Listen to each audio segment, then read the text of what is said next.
The diplomatic chamber aboard the Velcara Station hummed with the peculiar frequency that made Adam's teeth ache.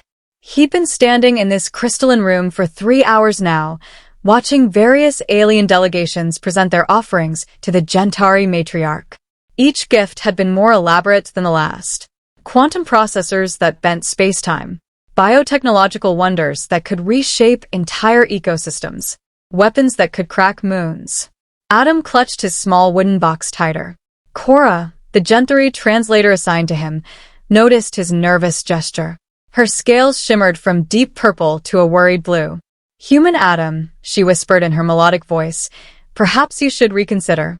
The matriarch has rejected 17 delegations today. Their gifts were worth more than your entire planet's annual production." Adam managed a weak smile. "Yeah, I'm starting to think Earth really dropped the ball sending me." Cora's 4 eyes blinked in sequence. Something Adam had learned meant she was anxious. In the 6 days since his arrival, she had been unfailingly kind, teaching him the subtle protocols that governed Gentari society. She had also, much to the dismay of her superiors, grown fond of this strange human who asked too many questions and laughed at inappropriate moments. "You will be called soon," Cora said softly. "I hope the matriarch sees what I see." "What's that?" "Someone genuine." Before Adam could respond, a harmonic chime resonated through the chamber. The matriarch's voice, translated through neural implants, filled the space. "The human delegation may approach." Adam's legs felt like liquid hydrogen as he walked across the chamber floor. The matriarch sat upon a throne of living crystal, her immense form radiating an authority that came from ruling 17 star systems. Her scales were ancient silver, marked with the scars of 1,000 battles. Behind her stood the Gentari High Council, their expressions unreadable. Cora followed protocol, staying 3 paces behind Adam, but he could feel her tension. "Matriarch," Adam began, his voice steadier than he felt. "On behalf of Earth and humanity, I bring greetings and a humble gift."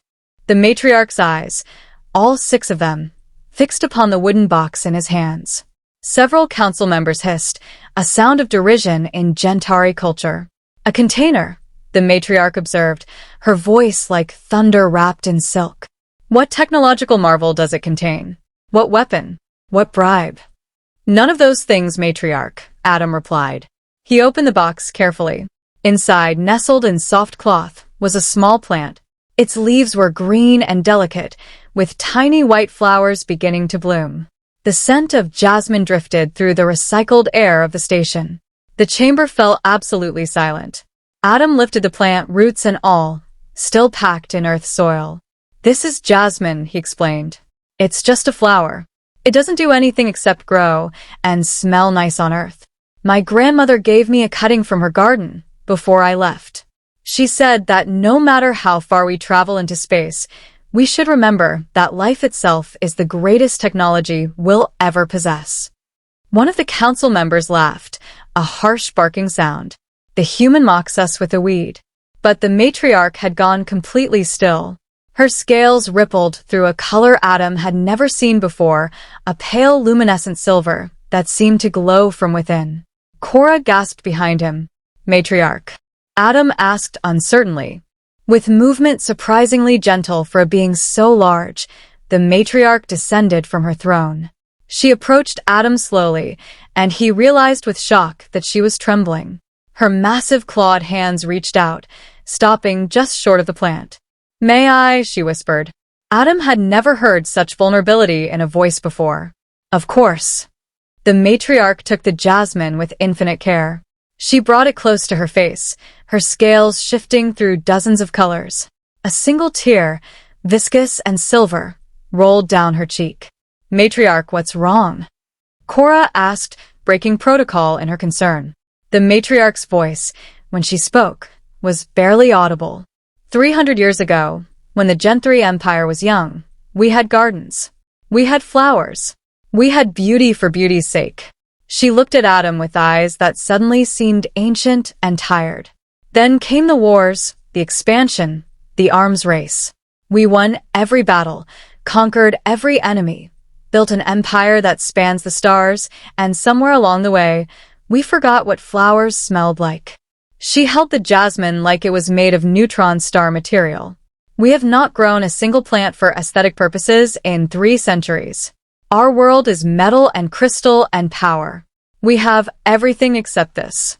This simple reminder of what we were. Adam felt his throat tighten. Then it's yours, Matriarch. Plant it wherever you'd like. It grows easily. Just needs water, sunlight, and time. The matriarch looked at him for a long moment. Then she turned to her council. I accept Earth into the Galactic Coalition, not as subordinates, but as equals.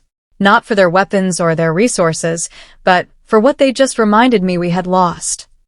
She turned back to Adam, her scales now a warm gold. Your species is young, human Adam. You have barely left your cradle world. But you bring with you something we desperately need. The memory of why civilizations are worth building in the first place. Not for power, not for territory, but for moments of beauty that serve no purpose except to remind us that being alive is itself purposeful. Cora stepped forward, tears streaming down her own face. She looked at Adam with an expression of wonder. You did it, she whispered. You gave her something no one else thought to give. A reason to remember who we used to be. The matriarch overheard. She smiled. A fearsome expression on a Gentari face, but genuine. Translator Cora, you will accompany the human back to Earth. Learn from them. Bring back seeds. Bring back saplings.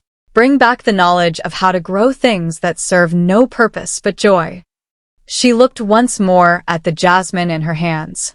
And, human, tell your grandmother that her gift has changed the fate of 17 star systems. Tell her that a simple flower reminded an old warrior that she had once been a child who loved gardens. As Adam and Cora left the chamber together, he could hear the matriarch behind them speaking softly to the jasmine plant, her voice carrying words in an ancient Gentari dialect that Cora later translated. Welcome home, little one. We will build you a garden worthy of what you represent. The hope that we might become gentle again. The end.